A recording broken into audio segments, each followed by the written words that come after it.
আজ ছিল আমার হানিমুনের সেকেন্ড ডে আর আজকে গেছিলাম বাঘা বর্ডারে।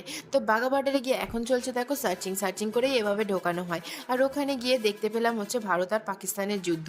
এই দেখো ভারত আর পাকিস্তানের পুরো গেট খুলে গেছে আর আর একটু পরেই শুরু হবে যুদ্ধ। যুদ্ধ বলতে কি ইশারার মাধ্যমে সত্যি যুদ্ধ হচ্ছে মনে হবে। ওখানে গিয়ে এই মানুষটার মানে ইশারায় তোমরা নাচতে শুরু করে দেবে, সত্যি বলছি। এনাকে দেখ আর কোনো ইন্ডিয়ান এমন নেই যে ভারত মাতা কি জয় বলবে না, সত্যি বলছি। পুরো লোম খাড়া করে দেবে তোমাদের। তোমরা প্লিজ যদি কোনোদিন পাকিস্তানে যাও তো এখানে অবশ্যই যেও। তারপরে ওখানে গেটটা খুলে গেছিলো পাকিস্তানে, খোলার পরেই যুদ্ধ শুরু হয়েছিল। সেটা সত্যি ইশারার মাধ্যমেই হয়েছিল, সত্যিকারের যুদ্ধ না। তারপরে বেরিয়ে তোমাদেরকে দেখিয়ে দিলাম, এই দেখো বর্ডার, এই যে বর্ডার কাঁটাতারের বর্ডার, এটার এপারেই হচ্ছে ইন্ডিয়া, তার ওপারেই হচ্ছে পাকিস্তান।